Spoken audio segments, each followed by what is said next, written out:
Come on. We're like Wayne's World, but for like whiskey. for old people. Yeah. This is like public access television, except we can talk about whiskey. All right, we'll talk about whiskey. Yeah. Hey, look, everybody, Dan's back. Hi. I was in absentia for a while, but I'm back. What that fancy word means, but you weren't here drinking whiskey with me. I've done gone. That's the big thing is you weren't here to drink whiskey. I wasn't, but I am back. I did what they call a vacation, which apparently you just go somewhere to relax. Yeah. Yeah. I've done that recently too. Yeah. That's why we didn't have one the other week. Well, when you're not here, we still have these. Oh, well, I'm not set up with all the fancy toys. Well, I'm set up with like 90% of the fancy toys. I'm not sure which fancy. I don't know how to use any of them. Exactly That's the problem. There's one piece of this whole thing you don't have. That's right. And you can just use it. The fancy God button thing. Yeah. The one that makes all this shit happen? Yeah. Just all the camera angles and silliness. Well, I'm glad you're back. Me too. I had fun without you, but not as much fun as with you. Well, that's kind of damning with faint praise, but okay. And this is a special day. It is. This is the last day you're a 30-something. It's true. Yep. And then tomorrow I'm just going to go back to 20. Start over. Well, I'll tell you this. My father, one of the many brilliant things he came up with was ages are cyclical, and we tend to cycle through the behavior of ages, but the way you figure it out is you add the two together. So today, you're 12. Yeah, I go back Tomorrow, to 4. You're 4. It's all right. I had a good year at 4. I'm ready for it again. Yeah. So we're going to also drink something kind of fun today. I brought some things I opened in your absence that I thought you'd like to sip on. Sure. But first off, tell us about this new release bottle we're going to sip on. So while I was hardcore relaxing on vacation, apparently there was a social media to do a storm about Castle and Key. And so I went down to my favorite liquor store, Spirits Wine Provisions here in Nevada. And the little glasses came from there. That's right. And Casey said to me, he said, "Oh man, I had that Castle and Key stuff and it sold out in like 17 minutes. Oh no, I missed it. And I said, "What the hell is Castle and Key?"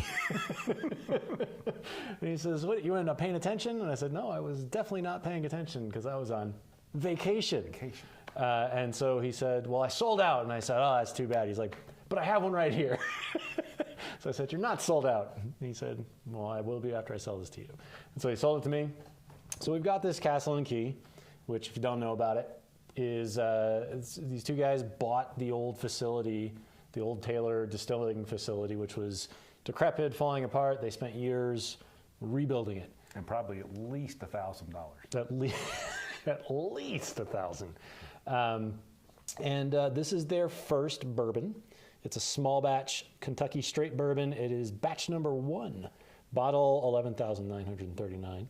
And it's an age stated 4 years. I guess it's a mix of like 80 barrels or something that's average of 4.5 years. Well, we could probably figure the barrel piece out. So the small batch thing, there is no official definition for what's a small. This is a small batch of whiskey that has at least 11,939 bottles of whiskey. That's a lot of bottles for a small batch. Small batch, yeah. So anyway, so it's got a lot of hype. I think a lot of it is just because it is the old Taylor facility. I don't know, but also, you know, they've got some really cool people on board who have helped out. Marianne Eves helped set it all up. And she's been a big figure in the last, decade of bourbon, and one of the women that's really bringing women's presence up in bourbon, which is awesome. She's moved on, but she really helps get all that going. I think it's, another thing I want to point out is a lot of whiskey geeks, if you got a batch 1 of something that might be famous, you wouldn't open that bottle, you'd stockpile it. Yeah, not that interesting. We're not those people. Which was what we talked about last week. Yeah. Larry says hello and welcome back. Oh, hey, Larry. We talked about last week. I brought out my Rock Hill Farms, my Kentucky Owl Rye, bunch of bottles that have gone up drastically in price. Not a bunch, a few. I don't have a bunch. That's cool. And we talked about, should we drink those? Should I sell them? Should I let some doofus pay me $200 or $300 for a bottle of Stag Junior? That's smoke. It is. That's really weird. Ooh, how do we get a... I don't know. How do I get a shot of that? Let's panic first. Just panic Yeah. and then make everybody nauseous. And then, there is a smoke on the whiskey. Yeah, smoke on the brown water. That's crazy. Yeah. What is that? I don't know, but it happened when I pulled the cork out, which this cork, by the way, it's heavy. The whole bottle weighs a ton. I was shocked when I picked it up. I have a scale. I should weigh this, see how much this is. That is a little, that's weird. Yeah. I guess that's could be a Condensation. some kind of condensation Yeah. once the cooler air got in there. Yeah. Cool. So the mash bill in this is 73% white corn, 10% rye, and 17% malted barley. Like it. This bottle looks like it's going to be hard to pour. Well, do your best, but do it on camera. Oh, geez. All right, so half of this is going to go on the table here.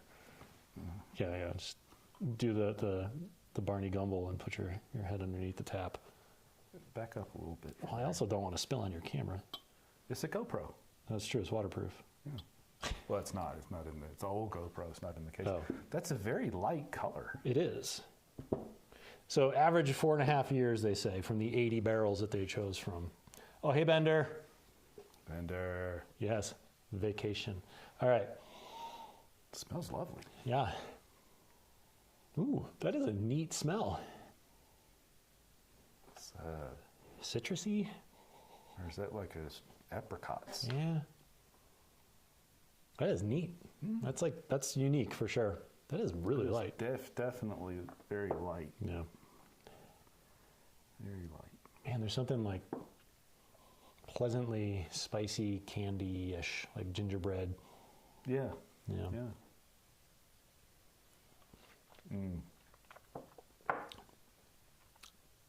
That doesn't match the nose. No.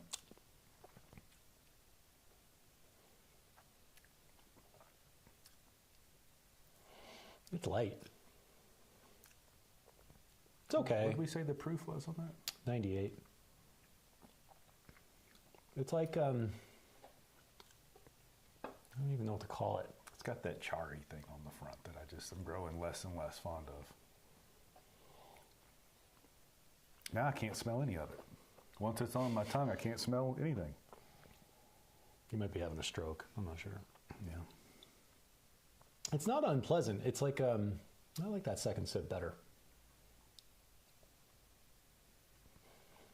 I'm having trouble placing what it is, though. It's like, there's like a fruitiness inside some sort of yeasty taste, like a, I don't know, like a dark bread crust.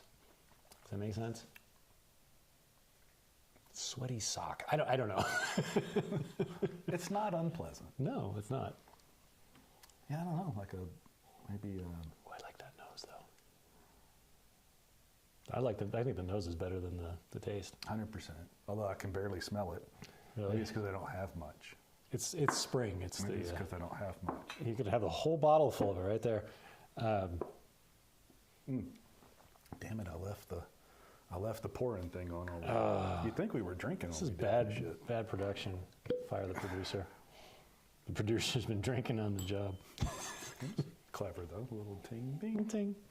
Yeah, that is a fantastic nose. It's like spices with some sort of fruitiness. Yeah. I'm not so sure the palate's off that. I think that charry thing up front just always throws me. I don't get a lot of that, honestly. It definitely works in the finish to be more of a marshmallowy, confection-y kind of thing. There's a pleasant sweetness to it. Like it's not, to me, it's not saccharine. It's not like the Wise Man that we did last time, where it was just bubble gum. You know, that was bad sweet. This is there's like a good sweetness to it, I think. You know, when you were out, I did a podcast last week with a friend of ours, Stacy. And one of the things I told her as she was taking her first sip was this sip almost doesn't count. It's to prep the palate. Yeah, Put sure. a little, and I didn't think, because the second, third sips are better. Better, yeah. Yeah. The first sip was proofy, but in a weird, tiny needle kind of way. It tingled the tongue. Yeah.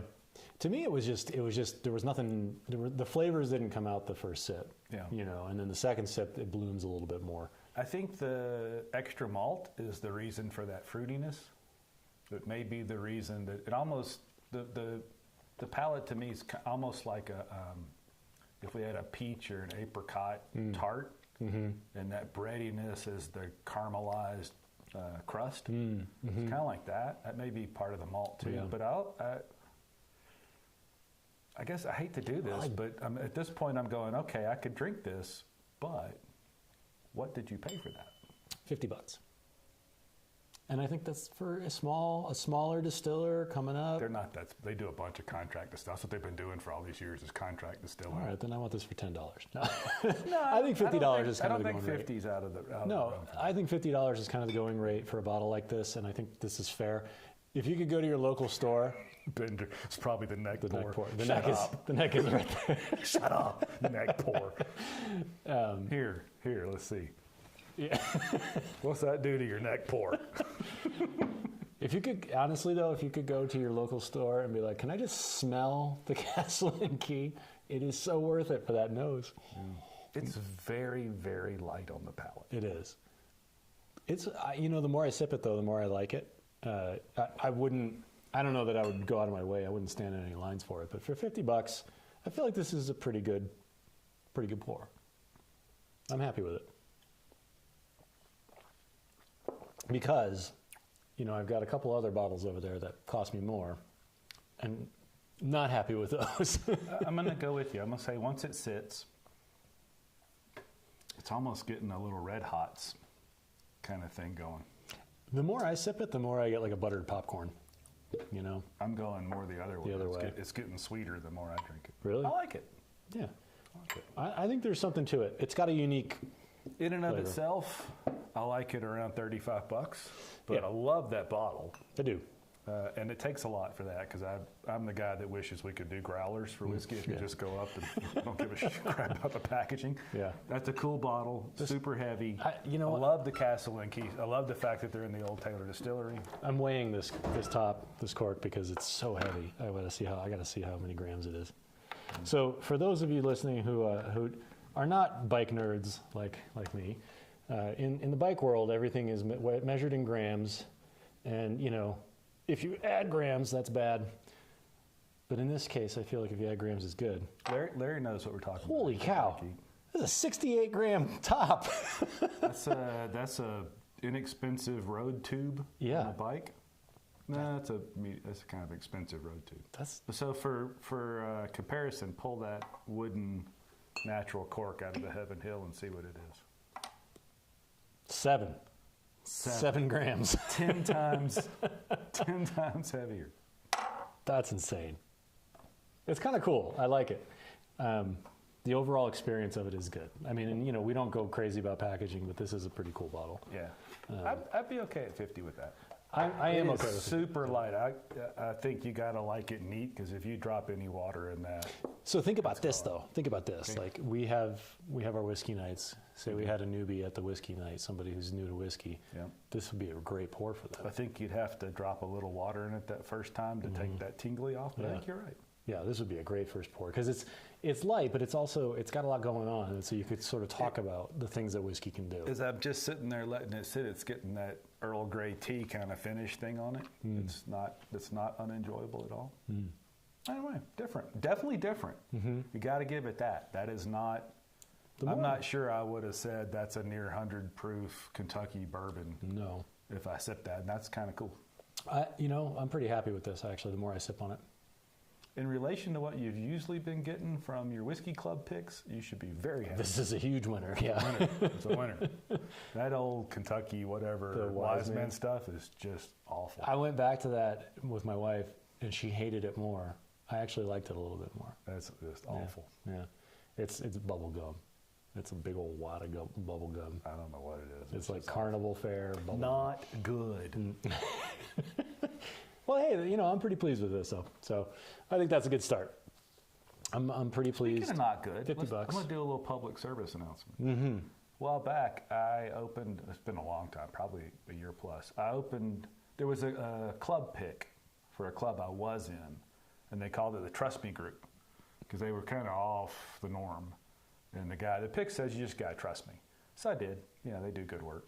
And one of the bottles was a Fireside single barrel bourbon from Denver at my house. It was awful. And I hated to say, you can tell it in my demeanor in the video. I hated to say how awful that was. Yeah, sure. But I got a comment on the Back to the Bottle video from months ago. This guy his club had picked a different one, and he really liked it. And I think the moral of the story is sometimes you get something, you got to go back and try it again. Sometimes, especially in single barrels, single barrel doesn't mean it's good. It just means it came out of one barrel. So don't, if it's awesome or if it's terrible, don't assume that's everything from that, especially with smaller distillers. Give it a second. And I will also say, I mean, I've had just the standard off-the-shelf Fireside, and it's serviceable. It's good. This was awful. Yeah, I mean, and I would not hesitate to buy the regular stuff again. I haven't taken old, dirty underwear and put it in some warm water and filtered it out and sipped it. Well, have I got a treat for you? But I'm guessing that's what that stuff is. I haven't done my laundry from vacation yet. Vacation underwear. I'm liking this the more I sip it, honestly. I agree. I agree. I'm still not to the point where I like it. Yeah. But it's definitely getting better. The finish is delightful. I like it. Honestly, I'm going to say I like it. I didn't like the first sip. The more I sip it, the more I like it. You know, it's interesting. What you should think about is giving our viewers and listeners two different takes on things. Say the first time you open the bottle, and then after a while, you go back to the bottle. If only somebody would do that on, like, say, a YouTube channel. 100% idea. Yeah. Sounds like Larry's not far off. Larry says the tasting notes we're given sound like mellow corn. If mellow corn tasted good, I'd say yeah. Mellow corn tastes fine. If mellow corn, if you could turn the flavor up about 11 notches, you're not far off, Larry. Should I get the Wise Man? We'll do that side by side. I don't want to drink any more of that ever again. Ever. I traumatized you. I like it. Yes. All right, so. What should we sip now? Again, while you were gone. Yes. Unlike you, I was not reluctant to open that Heaven Hill Bottled and Bond 7-year-old. Excuse me. Shut up. But what I want you to taste, though, is as much as we've always liked that, and that's a very good example of it. Yes. Side by side with McKenna. Oh. All right. This is going to be real deal for me because you know me and McKenna. It's been a fraught relationship. Mm-hmm. I just feel like it's just okay. But this I've ripped through. I think I've had 5 bottles of this now, and I have one on the shelf. I was going to open it the next time, but now that it's open and you haven't opened, why would I open mine? I don't know why you would. All right, well, let me just pour this. Well, what should I pour first? The McKenna? Pour the Heaven Hill first. Okay. And I'll tell you, part of, I think, the way you like that more, it's a sophistication thing. You just don't have any. I don't even have a comeback for that because it's very true. I didn't say I did. Yeah, right. Hey, make sure you change the angles this time. I got it on. We can't bore our viewers. We can't? No, we're quite capable of it. Are you sure? In fact, I'd say we're quite good at it. I thought that was one of our skills. Yeah, that's one of our fortes, yeah. Man, caramel. Ooh, that is so good. That is such a great nose.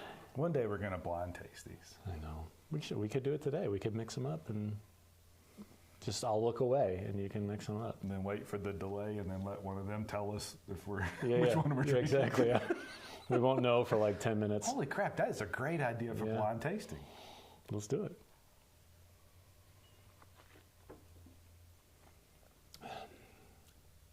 Practical palate. Look at that. That's still Bender loves fantastic. The Back to the Bottle videos. Yeah, they're good. Loves. Which means he loves me because you're not in a lot of them. But when I do mine are special. That is delightful. That is just really good. That's everything you want in a bourbon. It's big and fat and sweet and spicy. Oh man, and just the finish keep going. Just finishes, it goes everywhere. And this is not super high proof. This is what? It's 100. It's 100 proof. That's bottle and bond, right? I mean, man, this is punching above its weight class. If I knock that one, I knock it for the ethanol on the nose. There's a lot of ethanol. It's hiding some of the lovelies. Well, and also the price versus the 6-year and all that. And yeah, but you know what? That was a Kentucky-only release that we never got to buy anyway. Fair point. So fuck Kentucky. Well, it'd be nice if we can actually get this stuff now. Yeah. If we could get it at the MSRP, I'd just buy cases of it. Oh yeah. I paid too much for that because I wasn't paying attention. But that's lovely. That's like a nice hug. Oh, it's so nice. Mm-hmm. Oof. All right. So McKenna next to that. So explain to me, because I have no taste, I have no refinement. I am as stylish as you look. I am a lump of clay. Just an ugly, lumpy. You're a lump. Yeah, I'm a lump. Tell me what you perceive as the differences and similarities between McKenna. Well, we let you sip that, and then we'll compare. Because I go back and forth. I've never had a bad bottle of McKenna. I've had some that were okay, but I've also had a handful of them that are some of the best whiskey I've ever had. See, okay, so I'm the opposite. Like, I've had some that are good, but I've never had one that's like, wow. That's not a wow one. That is an above average, delicious whiskey. And I've also had some not so great ones. I've never had a not great one. I've had some where I've regretted buying it. But again, and we talked about this too. I bought a lot of them and I hadn't been there yet. Well, and again, you bought them when they were cheap too, and I've never bought them when they were cheap. I haven't bought one of those in 3 years, 4 years. McKenna? Yeah. I bought one last summer, and it was, I don't know. I mean, I didn't pay much. I mean, well, I paid a lot compared to what you've paid for them. You know what we got to drink? Because I've come lately to believe I don't like Heaven Hill bourbon past 10 years or so. Like the Elijah Craig Barrel Proof 12 years, they're always just bitter and not enjoyable to me. But I have an Elijah Craig Barrel Proof store pick that is just over 10 years old. Oh, from what store? Hazel's. Ooh, they make good picks. So the question is, where does that lay in there? Is it really the age thing that's throwing me off, that I just don't like old Heaven Hill whiskey? Could be. I mean, well, but also when we opened that Elijah Craig 18. We loved it when we opened Yeah, it was it just got fantastic bitter over time. So Larry says it's the same mash bill, right? Mm-hmm. Yep. 78 corn, 10 rye, 12 malted barley, I believe is the correct mash bill for all of the Heaven Hill bourbon. Try and get some of that in a glass. I'm just trying to season the tablecloth so that when we wring out the old sock, we can also wring out the tablecloth for you. See, that nose is totally different. I know, it's lovely. Really, I get plastic. You're not being honest. No, I am. Remember when we talked about Old Forester, and I was wrong on Old Forester. Like, we can go back to that, but the Old Forester rye does taste like Trapper, or smells like Trapper Keeper, yes. Tastes like Trapper Keeper. It does. I'm getting the same nose. Plastic. I mean, this is underneath it, but there's an overtone of plastic to this. I get no plastic, for the record. Hang on. I can't smell anything. Okay. I have to pour more of that.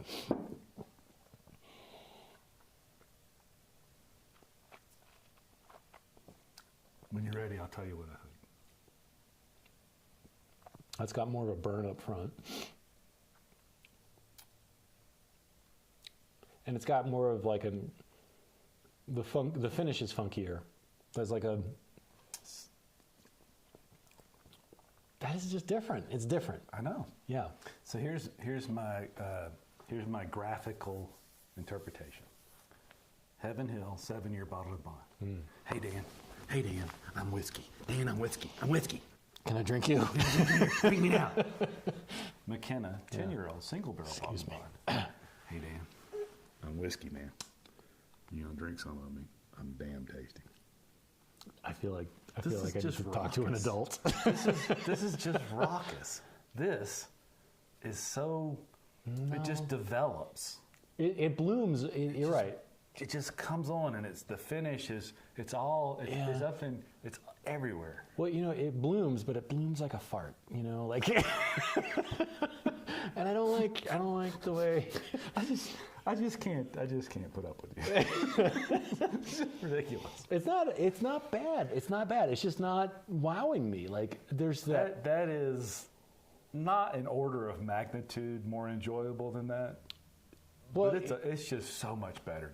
To me, it smells like plastic water bottle. Like I'm drinking. I don't get any of that. I'm rushing to my next flight through the airport, squeezing on my squeeze bottle. I feel like the underlying, the elements of it are all the same. See, I don't even get that much of that. I do. They seem very different to me. But, it's hard to tell because it's been minutes since I had that. Yeah. Well, fortunately, it's still right here. Yeah, I mean, this is definitely a more subtle affair. I just don't think I like what it's playing, Like, hey, I got an idea. What? Where's another glass? You got 2 more glasses? I got 10 more glasses. Bring us Should we fill them all? No, I got an idea. Bring us 2 more glasses. All right, but I'm going to bring the wise man. Well, you can bring it. I'm not drinking. All right, how many glasses do we need? 2. 2, all right. Well, here, I'll bring 2 of the same. We'll do the Stranahan's glasses because these are fun shapes. What are we sipping? Well, We're going to do the blind? No. What are you doing? I'm excited. I'm scared. What is happening right now? Oh, we're doing a little mixy-mixy. Well, you could save yourself. I could.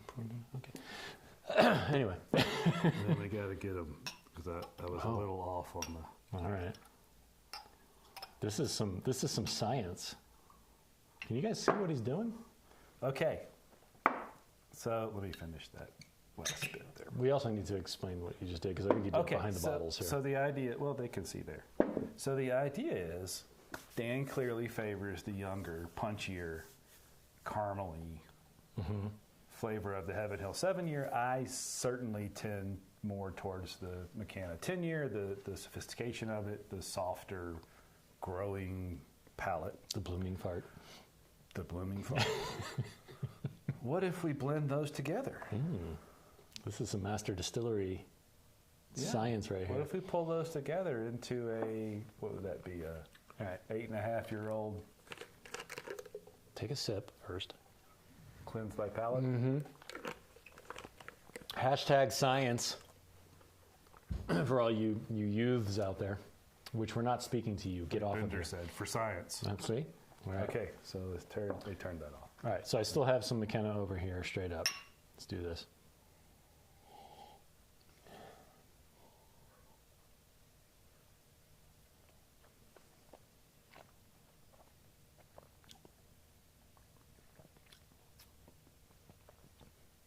I'm getting too much of the plastic. I was going to say I like the McKenna better by itself. Wow, we're opposite ends of that spectrum. Yeah. That doesn't happen often. It does feel like a deeper flavor profile with the two of them. Definitely fatter. Yeah, which In fact, it feels thicker than the Heaven Hill by itself. It does. Weird. But I just get that. I think what's bothering me about this McKenna is that plastic taste up front, whatever it is that I'm getting. Would you consider an alternative narrative to the plastic? No. Okay. Of course. What do you got? Is it grain? I mean, maybe, but when it hits my palate, does it matter? Nope. You know, like if it's It's what you think it is. yeah. So I don't know. All right. So I've got, this is McKenna. This is the blend. Yes, Bender, it's a very small batch. The smallest of batches. And this is Heaven Hill, and that's the blend, of course.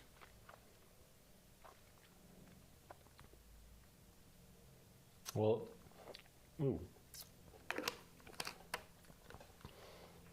That tasted like salad dressing. Because that, now I get plastic in the Heaven Hill. You fucking infected my mind. You're welcome. That's what I'm here for, is to infect. Patient zero. That's what we're supposed to be drinking. Really? Because I think that's...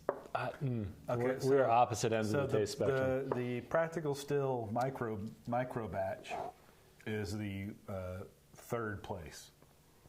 Yeah, definitely. Do not blend those two. Those two whiskeys. The sum is not better than the parts. No. I'm team Heaven Hill for sure. There's just something about this that just strikes me wrong in the McKenna. I think that actually, believe it or not, I think that actually supports my thing where I believe that there's a point in age with Heaven Hill Bourbon that it just starts to turn me off. I think your point is around 7 years. It seems that way. It seems that way. Because actually, what's Elijah Craig, like, that's what, the small batch? Yeah, I mean, is that like a... It used to be a 12-year age-dated product. Now they say 8 to 12 years. Okay, so you can bet that that's in the range. Leaning towards the 8. And I like that stuff, so maybe it is. Maybe you're right. Maybe there's something to that Heaven Hill, older Heaven Hill. Is just I think the only way we can figure that out is to open up that, I wish I'd brought it, that single barrel, barrel proof. It's 10 years old. I know where you'll be next week. You know where I'll be tomorrow. That's true. We'll be celebrating Dan's birthday tomorrow. That's right. And you know how you celebrate birthdays around here? We play guitars and drink a bunch of whiskey and probably take a Uber home. Yeah, almost certainly, yes. And Bender, by the way, is turning 41 in a week. How about that? Cheers, Bender. April birthdays. Now, I want you two near 40 people, Larry and I are going to tell you this. Everybody's going to tell you that, especially as a man, shit starts to change at 40. They're wrong. I remember people telling me that at 30. They told me that at 40. Nothing changed. I was getting better and better. It wasn't until about 44 that it just started coming off the rails, man. It was... The testicles start to sag, the vision's going. I got tinnitus like you wouldn't believe. What does it mean when I already wake up and I'm like, Jesus Christ, I don't know. I don't know if I can do this today. You're an overachiever. Yeah. I've been 40 for about 20 years. But look, Larry, you're at least older than us. I won't say how old. I don't really remember, but I know you're older than us. But you're still hanging in there. You're still killing it. Well seasoned. Yeah. I almost killed Larry one time on a bike ride. On purpose, or it was purely accidental. Okay. Because this is the kind of stuff I do. So we had a bike ride. We set up, me and my friend Tom. Tom and I have a bad reputation for ending up with road bikes. Larry's 69. What a great age for so many reasons. See, and that's the thing about 40 is 16 never really leaves you.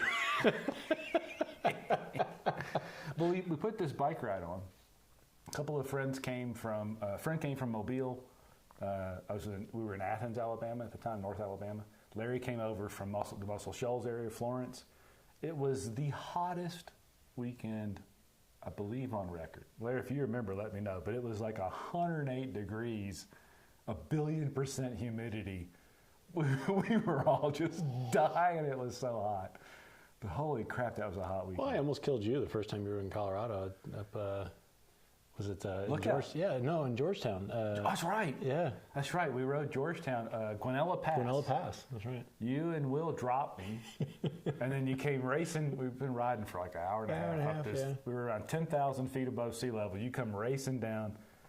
Get your stuff on. We gotta go. We gotta go. Why we gotta go? There's a storm coming. I was like, I don't care about storms.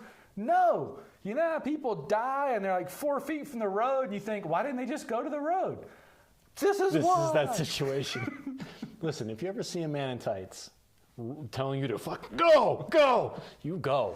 And we went, and for 2 minutes, all I could see was the wheel in front of me. It was ice daggers. Yeah. Hell above us. And then we dropped 1,000 feet and it was fun. It was sunny. That's how Colorado goes. Yeah. All right. Well, I just saw, this is not a good thing to do. See, we're always 16. Doesn't matter how old we are. Even 16? I don't know. We're going to get kicked off YouTube. All right, look, so I think this ends the Heaven Hill segment. Yeah. We don't want to go too long. No, I think we're good. I'm not going to finish the blend. I'm not either. It's either. not terribly enjoyable. That was not great. Which is surprising. Yeah. Two goods can not make a bad. Yeah. Two rights don't make a wrong. Or two rights do make a wrong, apparently, in this case. I do think we should end with something we always agree on. The Dickel. Dan, pour us some Dickel. All right.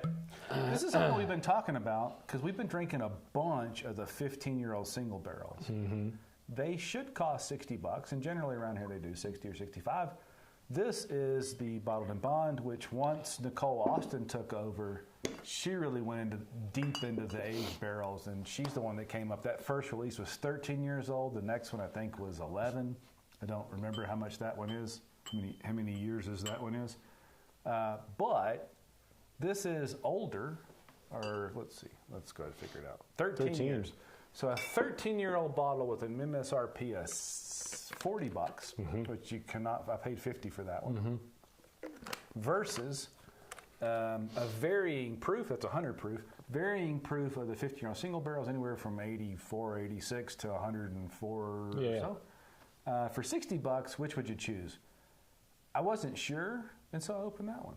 Well, I got the 15 over there. Hashtag science. More science? More science. More science. More science. But let's have a sip of that. Yeah, that's a good idea. Cheers.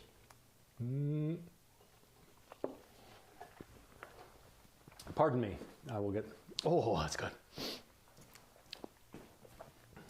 That is absurdly good for $50. I'm Isn't sorry. it? That is like... I know the first bottle I bought, I think, was $30. And it's gone up in price. It wasn't 30. Or it was like 40. Maybe it was like 38 or whatever. Man, that's worth it. But when that came up, I really don't remember where I stood. I think where I stood was MSRP versus MSRP. I probably buy the bottled and bond. Yes. But then I opened that one, not having a 15 open. I went, I don't know. The 15 is super sophisticated. So, funny enough, this 15 is a lower proof. What's our proof now? 46.7%. Do the math. 93 point. It's 90 math point math. This one's not my favorite bottle of the ones that I've had. So I'm interested to try this side by side because it's still quite good. Don't get me wrong, but side by side with this one, this is a good bottle. Consistently, I would say. And these are, you never know what you're going to get. They've all been good. Yeah. But this is my least favorite of the ones I've had. Well, I remember single barrel, so it's what that barrel was. Right. Bottled and bond has to be the product of the same distiller and the same distilling season. So that can be made up of many, many, many barrels that were produced in the fall or the spring. But it can still be different from year to year. It can, but it's going to be more consistent. Right. The consistency may not be attractive or appealing, but it will be more consistent than a single barrel. Are we feeling like we can dump these? Yes. All right, because then we could pour the Dickel 15. Excuse me for a moment. I'm going to the dump. All right, it has been dumped. Don't be afraid to pour whiskey out. Whiskey is about enjoyment. And if you're not clear on what happens after we sit here drinking whiskey, at this point I'm a little drunk. But it does not change the fact that whiskey's for enjoyment. Don't drink whiskey you don't like. Yeah, that is a fair rule right there. I have a degree in economics. The sunk cost fallacy is I'm going to drink this because I paid for it. I'm invested in it. Nothing changes. You already spent your money. Don't suffer. I got a BS in drinking. It's most of what I did in college.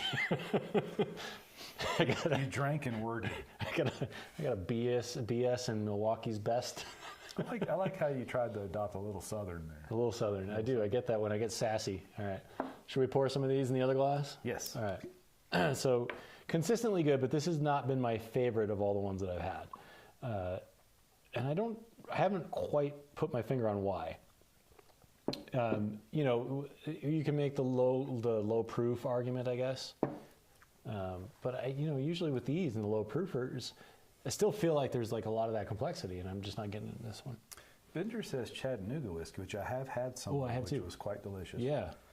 Releasing a bottle, they can't release a bottled and bond one bottle that's got fall and spring in it. That violates the Bottled and Bond Act. But it's interesting. They could do it. They just couldn't call it bottled and bond. Bottled and bond-ish. Bottled in bondage. That's a different thing altogether. If we know anything about whiskey, is that it's a little bit like NASCAR, which comes from the same area of the country. If you're not cheating, you're not trying. Mm-hmm. That's right. Shake and bake. 2 bottles per year. That makes sense. Yeah, if it's one from the fall, one from the... Yeah, and pairing them up, that's a brilliant idea. Absolutely. All right, so I've got the Dickel Bottle and Bond and the Dickel 15 side by side. I've been sipping on the Dickel Bottle and Bond. I already drank all I drank all my Bottle and Bond. May I have some more, please? You may. Here you are. All right, so slightly lower proof on this guy. This is like, just on the nose, more apple, and this is more spice. So that's the Bottle and Bond has more spice. This has more apple. In a good way, I would say, like caramel apple, like yummy sweetness. Ooh. We're only talking about 2 years. Yeah. That is different. The 15's oakier, much oakier. Much oakier. But it's sweet oak. Mm-hmm. There was like a, this is going to give the wrong impression, but like a celery almost. Mm-hmm. You know, like a vegetal. Yeah. But not in a bowl you over kind of way. That's crazy. How Isn't that different different? that is. I mean, one of the things I've always talked about with the 15 is if you are one of those people that's a bit turned off by the dickleness, that the 15's not a bad way to go, because I think at that point there's more influence from the oak than there is the distillate, and the distillate is what holds the dickleness. Yeah. I think that kind of highlights that. The distillate holds the dickleness. We're always 16. I hate celery. I think that might be. You hate celery? I think that might be why I'm struggling with this one. I do. I don't like celery. My daughter loves it. I can't stand it. But I don't dislike it. I don't dislike it. That's the thing. It's like, you know, this is like baseline. The Dickel stuff in general is baseline always quite good. It is, but I'll give you. I'm with you. That's a much thinner expression than you normally get out of that bottle. Mm-hmm. Yeah, that's pretty thin. Yeah, I mean, especially after drinking this. Yeah. Huh. Interesting. I think now I'm kind of back to where I was. If it's this single barrel, and they're both at MSRP, 40 versus 60, I'm buying the Bottled and Bond all day long. Right. But there's I've got some. I don't know if it's the same one from Wyatt's. You got me this one, so. Oh, it was probably the same one. Yeah. I mean, and there's We just. paid $45 for those. I know.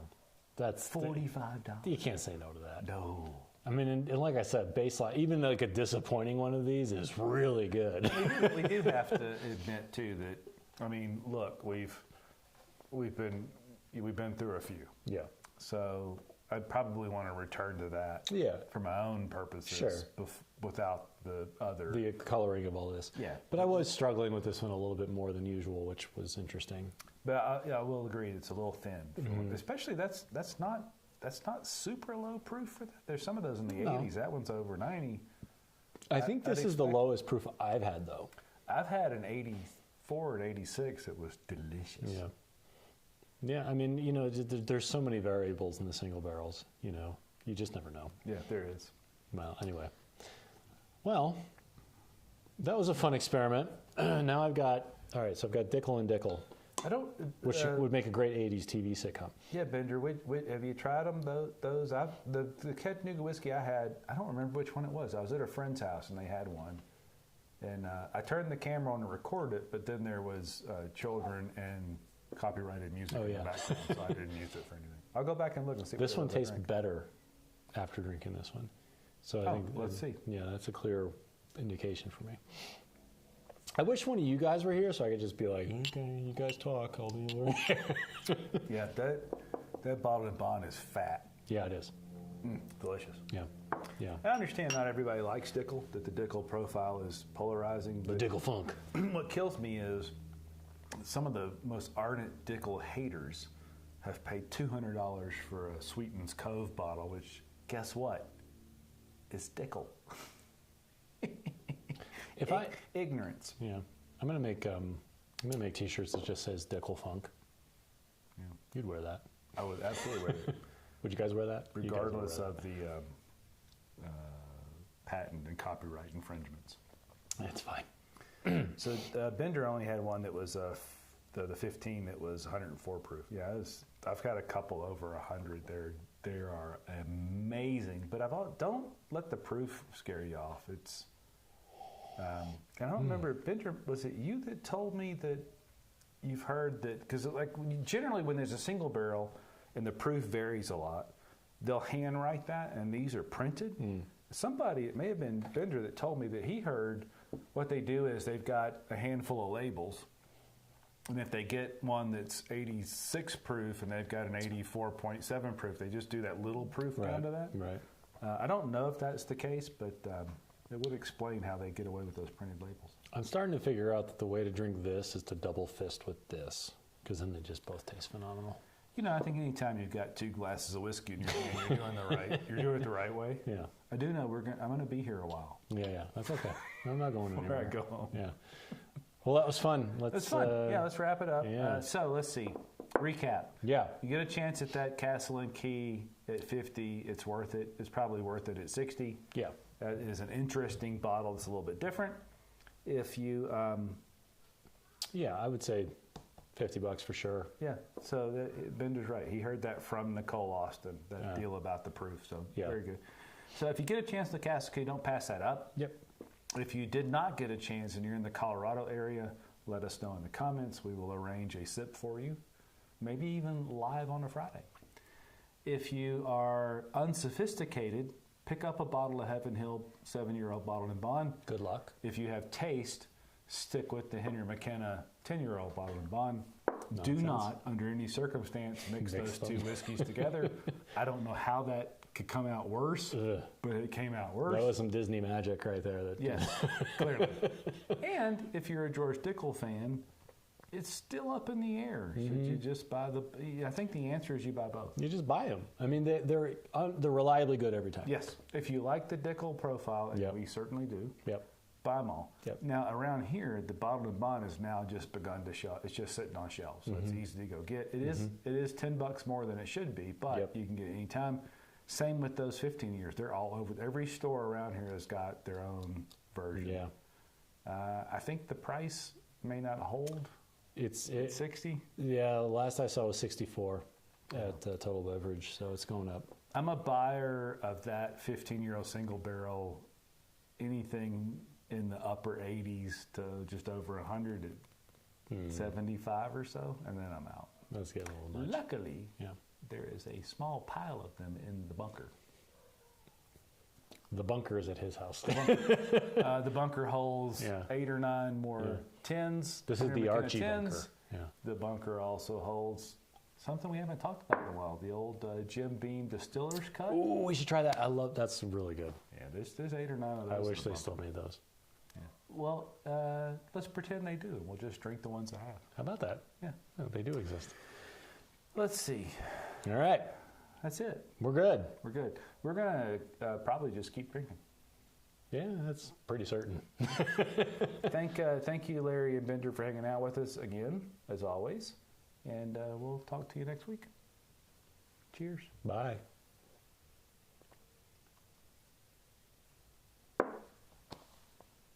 That's why we do it.